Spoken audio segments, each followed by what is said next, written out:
The air hung heavy. Incense burned, its fragrance thick with unspoken tension. Esther, draped in royal blue and gold, walked with measured steps. Each footfall echoed in the vast hall. Her heart pounded against her ribs, a frantic rhythm against the measured beat of the palace guards. She was about to meet her king. But this was no ordinary visit.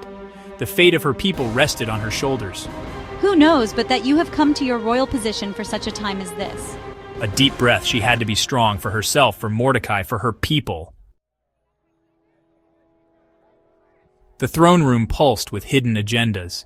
King Xerxes, a mountain of a man, sat upon his throne. He looked bored. Esther approached, her head bowed in respect. Her stomach churned.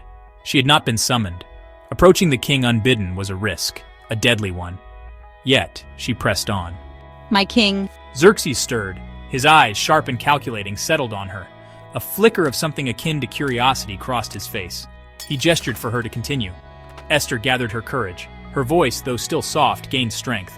I have come to humbly request your presence at a banquet prepared by my own hands. Silence descended. Time seemed to stop. The king's gaze held her captive.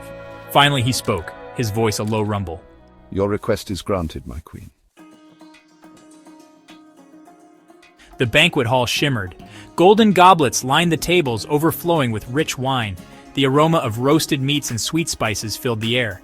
Musicians played softly, their melodies a soothing counterpoint to the tension that crackled amongst the guests. King Xerxes, reclined on his divan, watched Esther with open curiosity. He had not seen this much effort from her in, well, perhaps ever. He plucked a grape from a bowl, popping it into his mouth. He enjoyed the way her brow furrowed in concern. He knew she wanted something more than just to throw a lavish party.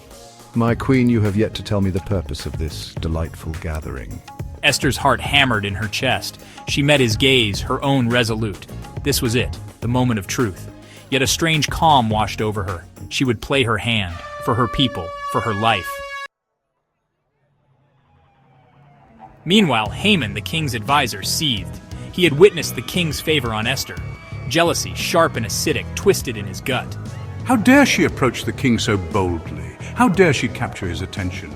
I, Haman, am the one who deserves the king's ear, his trust, his praise. He stormed through the palace gardens, his rage a living thing. He kicked at a rosebush, uncaring of the thorns that tore at his flesh. His wife and friends, their faces etched with worry, followed timidly behind. They had never seen him like this. That cursed Mordecai, he refuses to bow to me, and now his conniving little cousin has the king bewitched. He would have his revenge. He would see them both hanging from the gallows. And the king? He would thank Haman for it. He would see Haman for the loyal servant he was. Yes, everything would be perfect. Haman would have his revenge. He would have it all. Whispers followed Haman's every step. The palace servants, accustomed to intrigue and hidden agendas, exchanged nervous glances. They had all borne witness to Haman's growing fury. They knew that where Haman went, trouble surely followed. And this time, it seemed, Queen Esther was caught in the crosshairs. Have you heard? Haman has ordered a gallows built, 75 feet tall. He plans to hang Mordecai before the week is out. Her companions gasped. 75 feet? Such cruelty was unheard of, even for Haman. A chill settled over the palace. The joy of the banquet seemed a distant memory. The future, uncertain and draped in shadows, stretched before them.